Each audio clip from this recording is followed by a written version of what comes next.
Welcome to Art Talk. I'm Laura Womack. Our technical producer is Jen McHugh, Hi, everyone. Happy Wednesday. and the show is produced by Jean Mihich, and she's in the audience. Today we're talking with Kirby Fredendall. Kirby paints mood as generated by her experience of a landscape. Her paintings are a visual record of her time in nature. They're not about how the landscape looks as much as about how the landscape can make one feel. The viewer is gently led away from a directly observed image to one where a balance is struck between the known and the felt. The viewer can be drawn deep into the visual space or skate along the surface. Kirby Fredendall is an award-winning artist who's exhibited widely in the region, including at Phillips Mill Community Association. She earned a BA from Duke University. She attended Boston University's British Art and Architecture program in London, Duke University's Renaissance Art and History program in Florence, and she's a native of Carversville, PA. Kirby, thank you for joining us. Thank you for having me. And thanks to all of you in the audience for joining us. Please join us with your questions as well. We love to make you part of the conversation. Please put your questions in the Q&A, and we will incorporate them into our discussion. Okay, Jen, let's go with our first slide.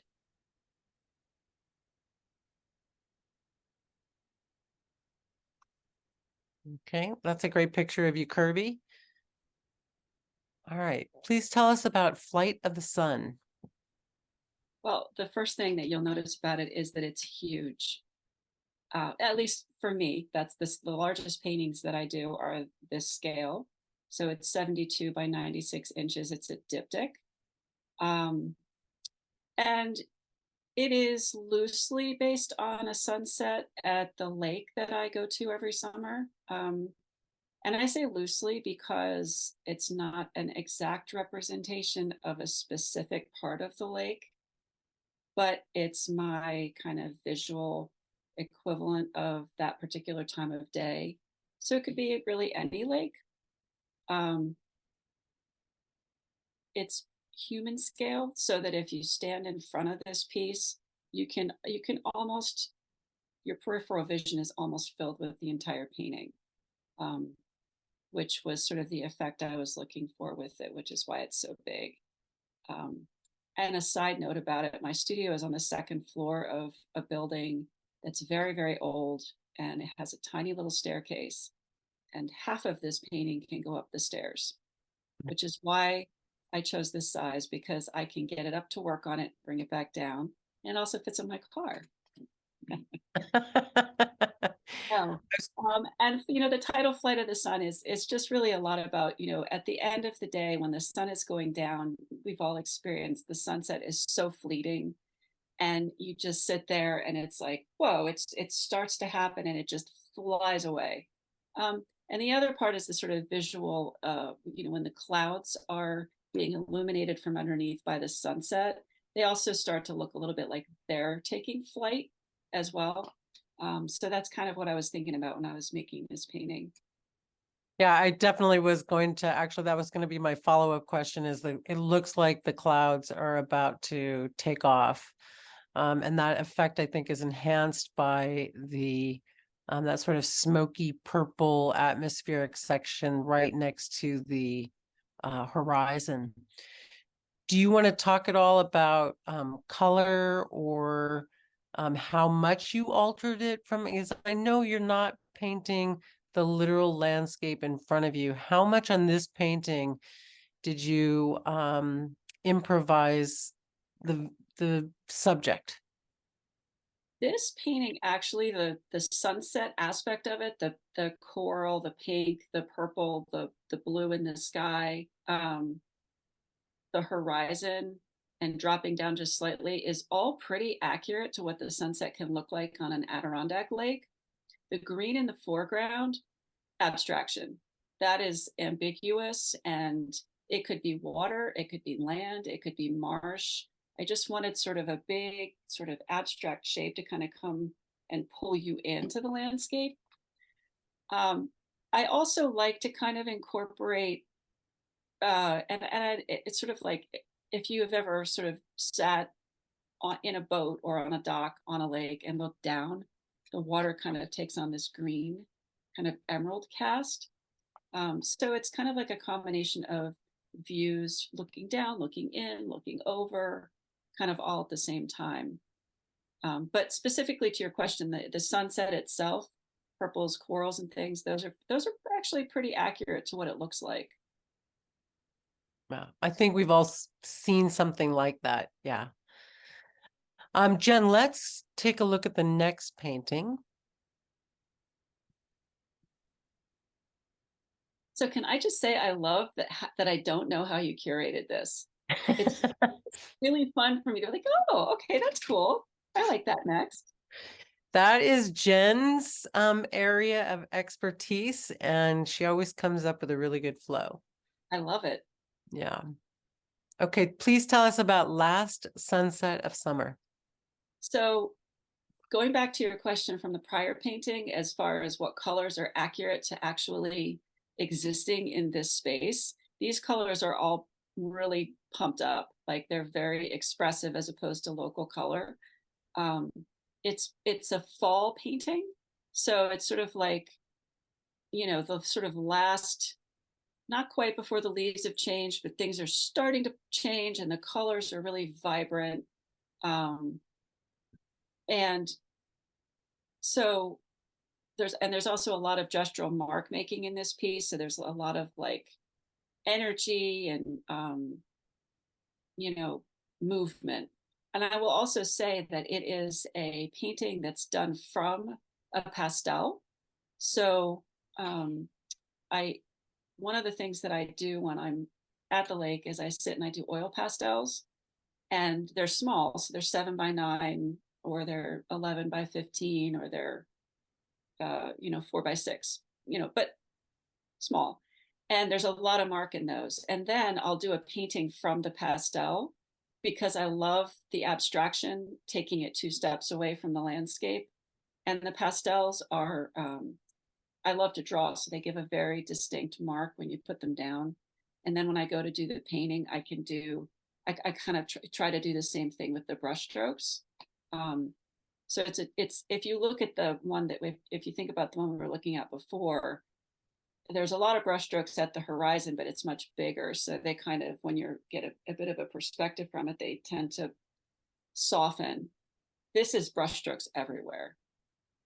Yeah, I love the texture in this. And, I am fairly conservative with color a lot of the time personally, but I think the intensity of these colors in the landscape are just fabulous. And they seem, like you've got, and again, I'm not a trained artist, Kirby, so, I just make up stuff.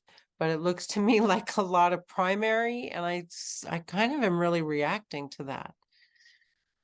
I'm not a trained artist either, so I'm right with you there. This a lot of it's instinct, and it's practice and time involved in the process of this. I'm an art history major, so my love of doing this. I don't have an MFA. I have a master's degree in art education. So your opinion, everything you've ever had a conversation with me about, I'm like, you totally know what you're talking about. Oh, wow. Thank you. Yeah. No, but so in this one, Jen, thanks. I know we were getting into it, but I just wanted to follow up. Can you talk, Kirby, in this painting about the emotion? Because again, I think when you were talking about the brush strokes, there's a lot of energy here. And I think even those colors, those strong, almost pure colors, are really, this does seem to be in a very emotional painting. Well, it's fun. I mean, sometimes I do these paintings for my gallery where somebody wants a beautiful, quiet scene, and I enjoy doing that. But this is just pure fun. This is like lots of paint, lots of brush strokes, um, lots of color combinations. So it's kind of, as the painting gets started, the colors start to feed off of themselves. So I put a color down and like, oh, I'm going to put this color next to it. Oh, that's really great. Oh, I'm going to put this one next to it. Oh, that's terrible. Get rid of that. Put this in, put this in. So it's a more kind of visceral, energetic engagement that I have with the painting as it's happening. It's just a different kind of experience than a quieter painting is, which is just as much, it's just as much a part of what I do, but just at times, this is kind of how it happens, this kind of energetic experience. And there's a lot of colors here. Sometimes I limit my palette a little bit because I can get carried away. But in this, I didn't. And when I work with the pastels, I don't limit my colors either. So, you know, I'll pick out a palette out of, I have, my husband gave me a box, the wooden box of Sennelier oil pastels, which you keep that kind of husband. Like there's 250, I don't know, 200 at least colors in this thing. And so you can just pick out a palette without even mixing the colors. So I'll pick out a palette of 12 and then like this one, same, it's a similar experience. So this is a great segue from the last one because this is a piece that I would use for a larger painting, which I haven't yet, but that's what I did with the last one. Oh, this is so beautiful. And the colors here to me look very impressionistic actually. Very different from what we were looking at before. Jen pulled this up. Thank you so much. This I'm gonna guess wildly here, Kirby. Is this something that came from your mind, or was this from a specific landscape place? Uh, the colors are from my mind for sure. Although, you know, we all walk around out there in the landscape and soak it all in. And I think that everybody creates this kind of internal visual dictionary or Pictionary or like repertoire of color combinations that just land in there and stick until you put them back out again. So there are color combinations in this that I could point to and tell you, oh, I was driving to school one day and I saw the blue, the gray, the white over top of the field on Meeting House Road. That's probably in here. Um, the horizon line, the way that it kind of comes down and swoops is very specific to our lake. It just looks like that when I sit and look across. There's a mountain, and then there's another hill that comes into it, and there's a sort of marsh in there. So that's kind of the structural part of it is often from a familiar place to me. It wouldn't be to anyone else. I don't think you could get in a boat and find this on the lake. But then the colors are all kind of this combination of imagined and remembered colors that I've got floating around in here.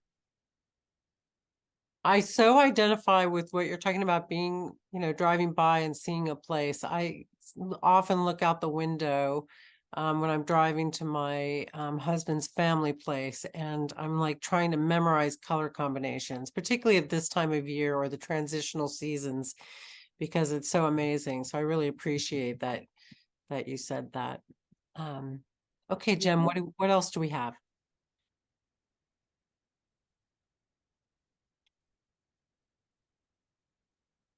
This is just joyful. So that's another pastel from the porch.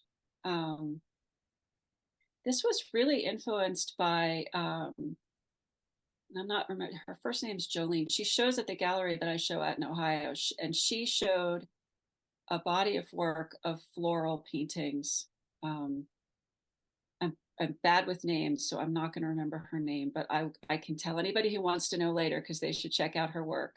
She does these beautiful floral paintings, and her colors are like they're like jewels. And I saw her show, and she had used in one of her paintings these golds and pinks and reds.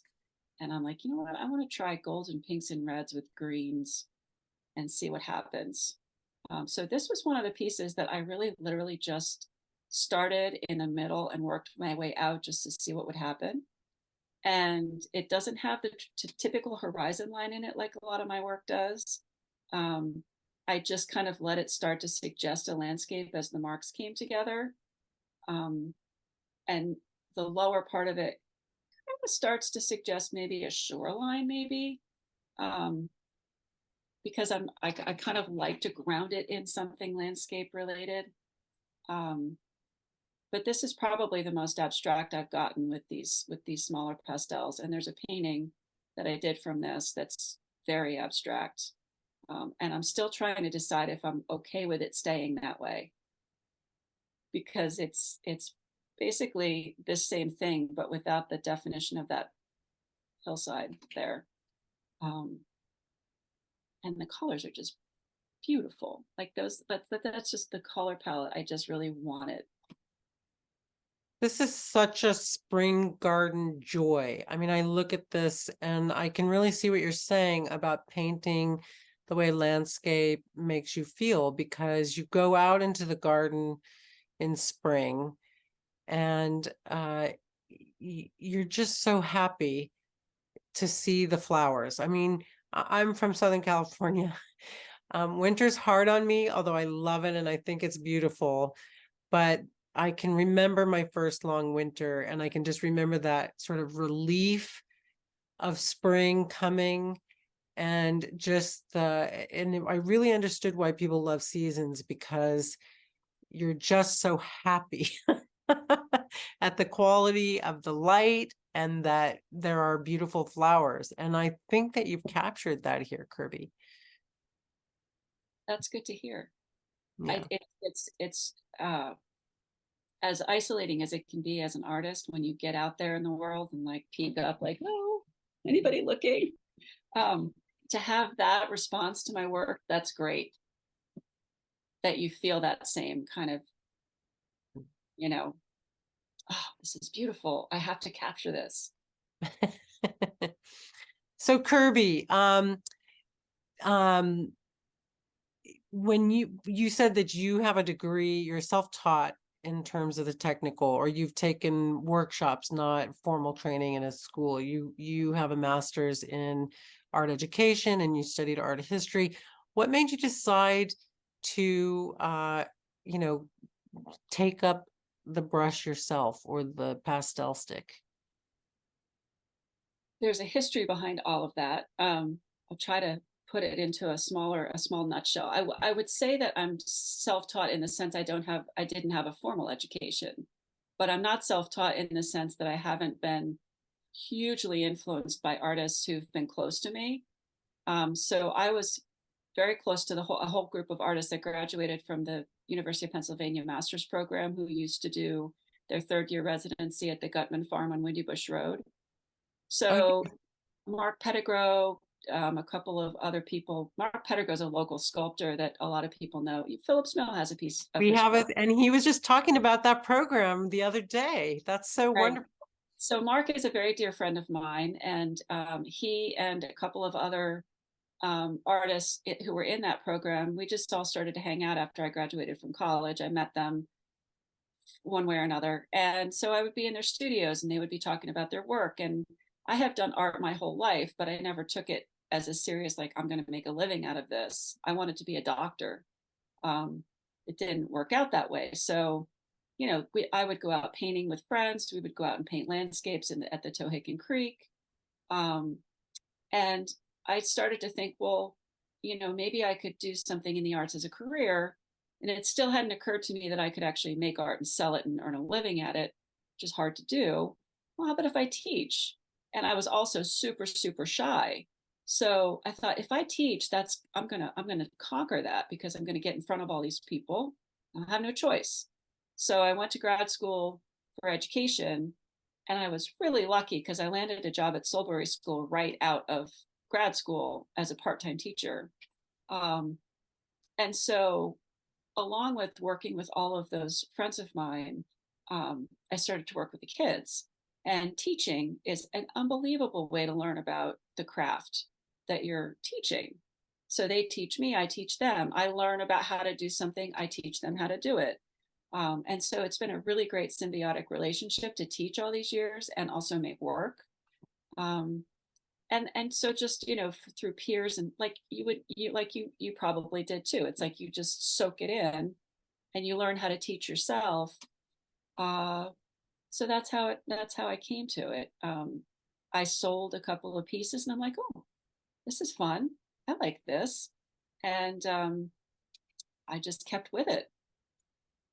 you That's know, gradually learned how to do it. great. Let's keep with it too. Jen, what have you got for us?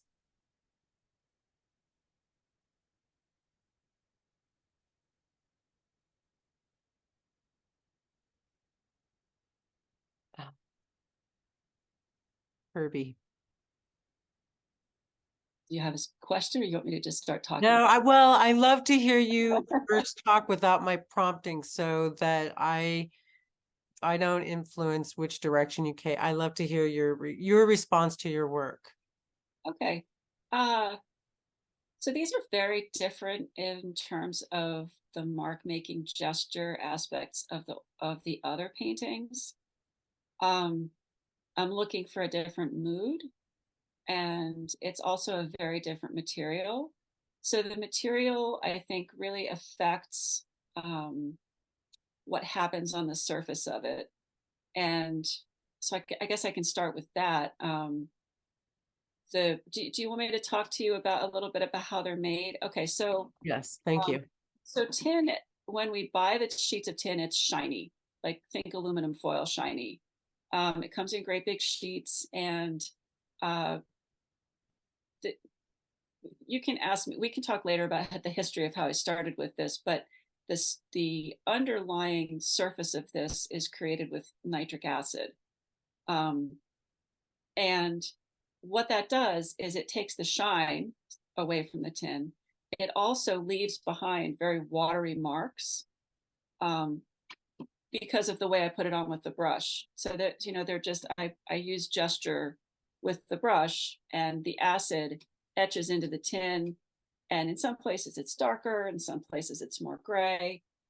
When it's finished, gets a whole steel wooling, it gets sprayed with clear coat, and then I work the oil over top of it. So the idea, though, is to keep that acid surface showing through the paint, because I love how the painting is about water, but it also has an aspect of water that's very tangible in the water drops. So it's both at the same time. The other aspect of the painting that's sort of both at the same time is that I've divided it into sections. And so the section where there's the horizon is probably the most representational part of the painting, where you can sort of see the suggestion of the horizon across the water. You see the water, you sort of see the suggestions of some trees and some clouds. And it draws you in. A lot of these have pencil, which is going to be harder to see on the screen. You have to more see them in person, but they have perspective lines, some of them, and it pulls you into this experience of a landscape, which is a little bit more gentle and kind of quieter. And then the other layers are more abstract. And so they suggest maybe that you're looking through the water, or maybe that you're under the water, or maybe you're looking at the surface of it as trees reflect on it. So I'm trying to sort of play with how you're looking at the landscape from different points of view, um, all on one painting. That is just amazing. And I think in addition, if we were seeing it in person, I suspect that in addition to the pencil marks, we would have a really amazing experience with just the surface texture. And, it sounds like you're talking about a transparency of the color that allows you to still see that surface. Yep. Yeah, so that's a limitation. If you look at the very top edge, that's probably the part of the piece that has the most acid etching revealed, like the little dots and splashes and drips and things. Yeah. So kind of a balance of what to leave and what to obscure. And You know, Kirby, sorry, yes, please. oh, I was done with that thought. You have at it. I mean, I have a bunch of thoughts in reaction to this, and I know we've got a question about your tin process. So a lot to talk about and more artwork to get through, but I think this one is fascinating. Actually, I was going to point to that upper layer because, the rest is very dreamy and there's this different quality, as you pointed out, to that. I just love that color green anyway, and that you put it in here in this this very soft and moody and soothing environment. It's like a lovely note that is not harmonized, but is harmonious, if you see what I'm saying. I just think it's really fascinating to look at this. And whenever I look at particularly abstract works, I always think that is so demanding of the artist. Any work is demanding. I know you all put in years and years for technique and then developing your hands so that they can create the work. But with all that control and premeditation that every artist has to have, an abstract artist also has to be loose and let go of so much of that control, and that contradiction I just find amazing. So So I don't know if that's you want to react to a, any of that. that's a work effortless, right? Yeah, I have to be really careful when I'm making these. They're a whole different mindset than the big gestural ones. And when you asked earlier about I'm sort of starting to answer the question for myself about why I tend to start these in the fall. Yes. Um, they're very quiet and contemplative, and in the wintertime in my studio, that's the vibe. It's dark outside usually in the evening. I've got the heat on and it's quiet around, and I'm not. It's a time we have 3 acres of property that we take care of with gardens, and we do it all ourselves. And sometimes the tyranny of summer is like, okay, it's over, and I can just go rest. So that might be part of why I kind of get very focused on a body of very specific, um, quiet, contemplative pieces. And because if there's so much water involved and it has to be outside, I can't wait till the winter time to do the acid part. It has to be a nice day. Otherwise, I'm freezing. So, and last year it worked out seasonally anyway, because I had a show of these paintings in Ohio at my gallery in April. And so starting them in, October, November made sense for that too. And the next body of tin paintings goes to that gallery as well. So That's great. All right, Jen, we've got a question about the tin process. I invite you all to join us while Jen is pulling that up. I invite you all to join us, join the conversation by putting your question in the Q&A. This is your chance to talk with Kirby. Okay. Okay, Alex wants to know, he said, "Hi, Kirby, what inspired your process of etching the tin?" well,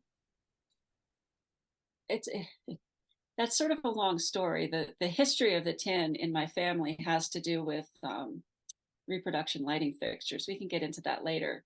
But the way that the person, my mother's mentor, who taught her how to do it, antiqued the tin to make it look old, was to use this sort of proprietary mixture of acid. And so when I used to work for my mother, and when I would put this stuff on top of a sconce, whatever, I thought, this is really a cool surface. I have to do something with this. And so I took a piece of sheet tin one day and I just started playing around with the acid in the driveway. And I'm like, wow, this is really neat. This has potential. And the first pieces I did were pure abstraction. I just responded to the acid with color washes. And then as I got more into landscape, I started to think about how I could use it to create that underlayment in the pieces that I'm doing now. So it sort of has a piece of family history to it. And just my fascination with the process of what it does, because it's very cool when you take a piece of sheet tin and it turns various shades of gray. If it's really strong nitric acid, it'll rust it. I don't do that, but it's kind of fun to watch. All outside. So, forgive me, Kirby. I'm not familiar with other artists working with tin in this way. That's what I thought. It's just you. So how did you put your mother's work and that wonderful heritage she had of tin working together with painting? Well, I'm a painter, and I was working with her, and I got the idea to use her materials and techniques in my own work, um, because it's beautiful. It's really cool. Uh, that's kind of how it happened. It was just, I'm there all the time. I'm doing this. I'm like, this is really neat. Now, my husband also gets excited when I get this stuff out, and he gets out. He's like, is this a scrap? Can I play with this? I'm like, sure, go ahead. I mean, it's fun. I wouldn't say that it's, you have to be careful with it. It's not like we're splashing it all over the place, but yeah, does that answer your question? Yeah, so juxtaposition led to beautiful and cool. That works. Yeah, I would say so. All right, Jim, what's up next? Maybe we'll see another tin. I want to call them tin type, but I know that's photography.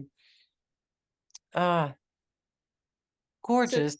this is the center, the very center section of a diptych. So if you could, so it's cropped. So if you could imagine there's a line right through the middle, imagine another piece to the right, another piece to the left that kind of continue that palette. Because you can see it's 30 by 60, it's not a square, so it's sort of long. I think this is the best painting I've actually ever made. And somebody just bought it, and I really love the person who bought it. I'm so excited. She hung it in her hallway with a Chihuly pink chandelier hanging up above it. And Fabulous. Just fabulous. It's got daylight. It's at night. It's got this pink light cast on it. It's cool. And it was a fun piece because my dad helped me engineer the panels. The biggest panel I can make on the equipment that I have is 30 by 30. If I go any bigger than that, I have to have someone fabricate it for me, and I haven't found anybody that will do that. So I got together with my dad, who was trained as an electrical engineer, and I'm like, Dad, I want to make this, and I want the seam down the middle to be perfect. Perfect. I can do that for you. So he helped create this panel, which is these two 30-inch. It's a 30 by 60 stretcher with two 30 by 30 panels that got attached. And then the acid etching is the dominant driving force behind the composition. I left a lot of it because it was really, really interesting. It looked like islands, and with little inlets into them, and places to go in and around. And so I just went with the abstraction as much as I could. It feels like a landscape. It's got a landscape sensibility. It's got landscape lighting, but there's a lot of abstraction. The green along the bottom definitely feels like you're looking, like you've gotten under the water and you're looking in. And then above, it's like you're going across the water and sort of back in behind those dark shapes. So yeah, my husband's from the shore of Lake Erie, and to me, Lake Erie turns green so often. It just really looks like a storm on Lake Erie, which happens a lot. It's an amazing piece. Jen, I know we've got some questions coming in. Yep, sorry. Jacqueline asked, how do you frame or display the paintings on tin? they are the edges of them wrap around the sides, so they're almost like a box. So there's usually, and then they're mounted on a stretcher bar, so they're usually about an inch deep, and the sides are acid etched as well. And then I attach them with sort of these little brass nails. So most people don't frame them. On a couple of occasions, people have framed them, but most people don't. And I'm okay with that. However anybody wants to display it is fine with me, but I create them so that you don't have to, but the image doesn't wrap around the edges. It's that the material that you can see wrapped around the edges. So if you're a materials geek and you're like, I really want to see how this thing was made, you can really see how it's made on the side, because there's not a lot of paint on the sides of it. Yeah, I want to see these in person, Kirby. Keep the questions coming. We've got another one, Jen, before we go back to the slides. Yes, Frank asked, do you plan out your paintings, or do you, as you said, start and see where it goes? Both, I would say. The pastels, I plan out in the sense that I pull a palette out of my box and decide that's the palette I'm going to use. I don't always plan out the composition. If I'm working from a pastel to a larger painting, that's definitely a plan because I'm using it as a study, so to speak. The tin paintings, there's a lot of chance involved in the acid because it's not super controllable all the time. So, you know, it moves around like water moves around on a really smooth surface. So I kind of let that be okay, like the chance action of the water and the way it etches. So there's not a big plan in it, although, you know, you could look at a Jackson Pollock painting and say it doesn't look planned at all, and it was very plotted out and planned the way the paint was flung. So I'm probably doing more planning than I think I am. But a lot of times I really do just like once I've got the acid etching done, I will let that speak to me about what the painting wants to be. When I'm working on a canvas, the underpainting a lot goes down with a lot of washes and streaks and, you know, thinner and sometimes I'll let that sort of dictate what I want the piece to be. There are times when I will have a photograph of something. My husband's a photographer along with being a dentist, and he'll take a picture. I'm like, oh my God, that has to be a painting. So I'll work from his photograph. So all kinds of different directions for being inspired of how to plan or not plan. Right. And that makes me think, you know, we sort of, when we were prepping, you mentioned, you know, learning to see more. And I think that, and maybe that's the case with the abstract painting as well, that you just really have to be open to seeing, you know, sort of seeing things and reacting and recognizing that that's a great destination, whether it's in That's a your head or. term. Wait, All right, let's go back to the artwork. We're loving those tins. I think we've got some more to look at. Or how would you call them? It's not a tin type. What do you call it? I mean, I just call them oil paintings. You know, they're oil on acid etched tin. Okay. I call them oil on acid washed tin. It's really either way. Yeah, that's what it Great. looks like when they you can see how shiny the tin is, and then you know that's how the water kind of creates this. So that's what's underneath of those paintings. That is so cool. And Jen, thank you so much for, I see we're on Facebook now. This is great. Yeah, you're really good at this. She is really good at this. Yeah, this was just a couple of weeks ago. I was working on two paintings to go to my gallery in Ohio. She does a fundraiser, um, and and she wanted two pieces that she could put in the fundraiser, and I was cutting it a little close, but they arrived today. So yeah, Fabulous. We don't have any pictures of those, do we? On your Facebook page? uh, they are both on my Instagram Okay. as finished pieces. Yeah, All right. the ones that you were looking at on the table are flat, just little flat pieces that I'm going to mount into a frame, a tin frame actually. So it's going to have a border around it. All right. It'd be fascinating to see the product that comes out from on top of that, but I don't know that we've got that. And I hate to challenge Jen too much. Um, I bet she's going to find it. I bet she's gonna find it. Yeah, she's determined. She's determined. So while she's doing that, then I am going to vamp and ask you about your teaching because you've been teaching students for a long time. What's that like? Are you happy to be teaching, or You know is what? it in the way of your work? No, I am really happy to be teaching. I think a lot of artists would like to just ditch the teaching if they could paint full time. It's what I do to give back. My students mean a ton to me, and every year I think, okay, I've been here for 31 years. Maybe I should, you know, not do this. And then the next group of kids who are going to take my classes, I'm like, oh, well, I'm going to stay for Maggie.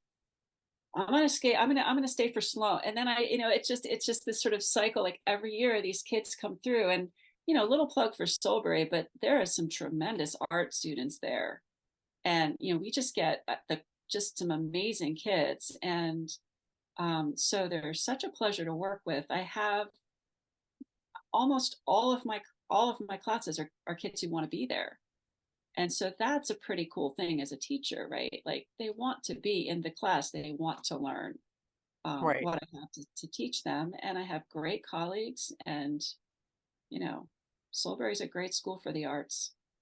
And we And are talking, Soulbury. there you go. Well done. And we're talking about the high school. We're talking about the private school. Yeah. Yeah. Yeah. Yeah. Okay. Jen, what do you think? Do we have it? Should we look at one of the slides? Well, if you want to continue to sort here we go. Yay, Jen. I would have bet on it. I wouldn't have bet against it. Right. Yeah, so we can see there was like vertical veining almost in those in the acid etched tin, and now we can see that coming up. I don't know, you can individually on your screen enlarge this picture so you can take a closer look while Kirby talks about the transformation from the etched tin to the painting. Yeah, if you're with these in person, you can see that a lot more easily. But those drips often suggest trees. Yes. A lot of times, because the tin is fairly light and the drips are darker, they suggest birch trees. Yes. And birch trees are gorgeous. So I'm okay with that, like, oh, they look like birch trees. I'm like, great, that's awesome. I wanted her to have two pieces that related to each other, that somebody could come in and say, I need these together. And I just like the idea of playing with a similar composition with different color palettes. And what I did with these is there's a little bit of I worked into the blue, like on the left one with the yellow, I worked into the blue around the edges so that it almost feels like like you could lift that right off the background. So it's like almost like you can look in that, and then the surface of the yellow feels a little bit like it's moving out, back and forth on a more vertical plane. So you're looking in that.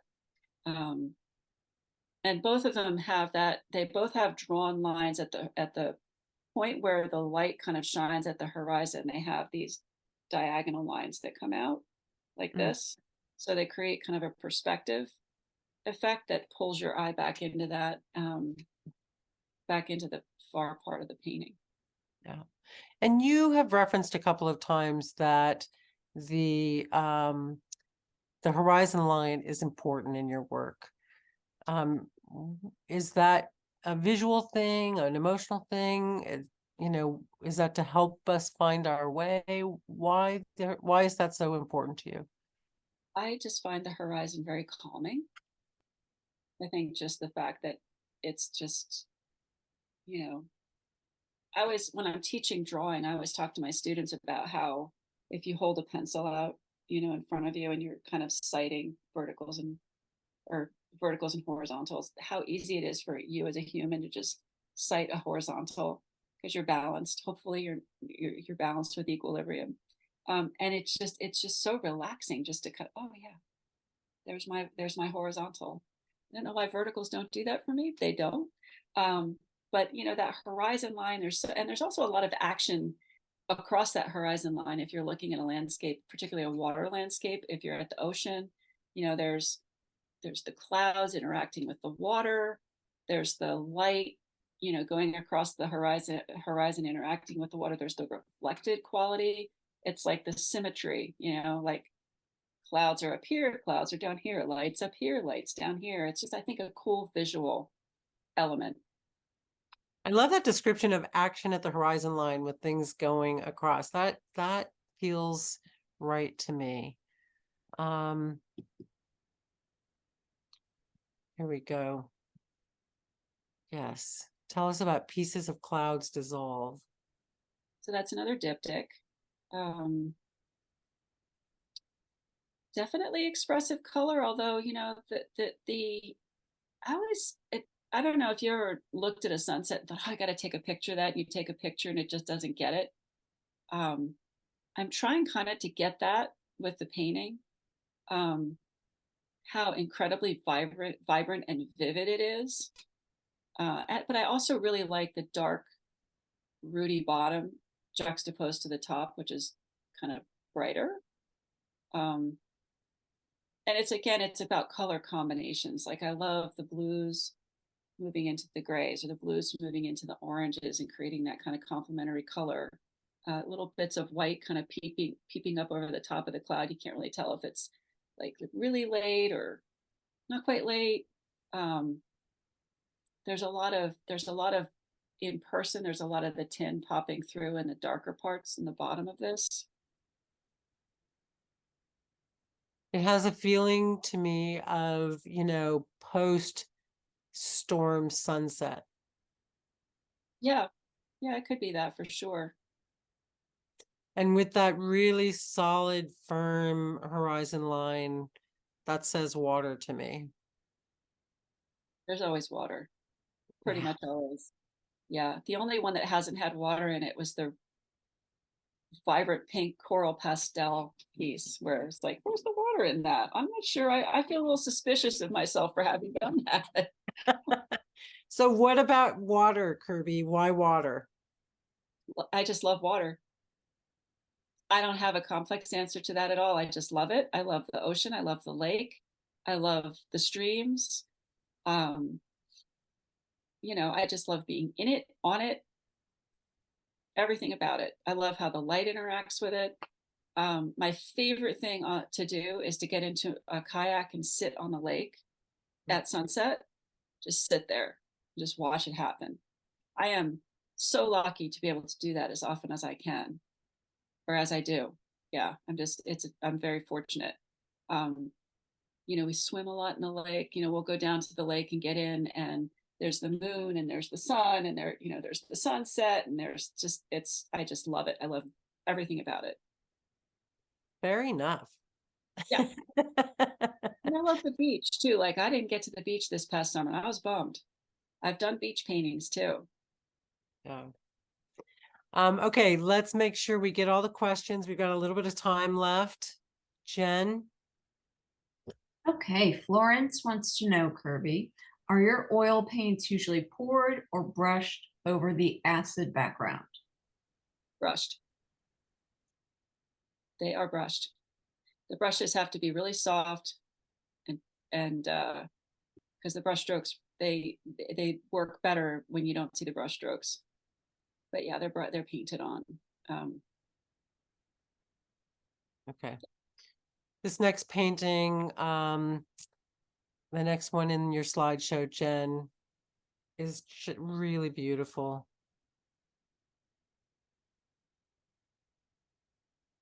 So that one doesn't have the obscured pieces covered. This is more of a pure landscape. And there was a gentleman who asked the question about how planned these are. And I think this was a good example of where the acid etching really dictated what I did with it. It felt like there were just trees all the way through it, and I didn't want them to just be truncated by some other view. And sometimes what I'll do is I'll start to put large planes of color together. So I'll pick a couple colors and I'll create a big sort of organic shape and then another organic shape, and then another one here and another one here. And then they start to speak to each other. And this landscape just happened because of that. It evolved from what was underneath it. Then it started to evolve from the shapes on top of it. And it's a little bit more described, I think. There are abstract aspects of it, but it kind of resolves itself into a place you feel like, oh, there's the shoreline and there's the, far shore and the lights up here. This is a pretty cool painting. It's a nice size. It's sort of like, you can get into it. Right. Yep. Okay, let's take a look at the next one.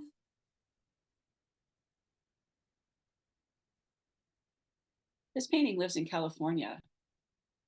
I did 3 that were this size. They went to the show in Ohio, and one couple bought all 3. And I've never been so nervous in my life as to ship them all the way to California. I didn't ship them, my gallery did. But she said to me, how should I ship these? Because they're they're durable, but if you scratch them, they got to come back to me to fix. So anyway, they have all 3 of these, and this is a fairly abstract one from the series. Like, I narrowed down the really representational part of the landscape to a very small section of it. And it's interesting as I say that. So I have a stepson who's autistic, and he does this a lot. He'll narrow his horizon or his point of view to a kind of long rectangle. And as I'm looking at this, I'm thinking, wow, that looks exactly what I think Nick does. Is like this, you're just focusing all of your attention on this little section for the realism. And then the rest of it kind of opens out, and it's about light and atmosphere, really. So the bottom is lighter than the top. And, I've heard art teachers talk about, where the light is versus the dark and receding and, advancing. And, was there any of that planning in this painting, or it's all intuitive? It's all intuitive. Yeah. It does this work. It gets flipped upside down. Does it work better this way? Again, my husband came into my studio one night and flipped a painting upside down and said, it's better this way. I'm like, you're right. You're absolutely right. And it stayed that way. So it is intuitive. I don't plan that. But I think intuition is planning. I mean, it's just your unconscious. It's like it's your skills that become so much a part of you that you're making decisions that are definitely planned, but not planned. It's like when my kids do something in one of their drawings and it's really good, and I'm like, wow, this is really good. Did you intend to do this?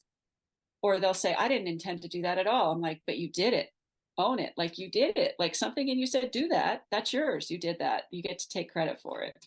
So I think that's right. And I think that's what practice is, that those 10,000 hours or whatever is about, making it so that it is a very subconscious brain acting. And that is such a powerful part of the brain, especially for creative fields, so absolutely they own that.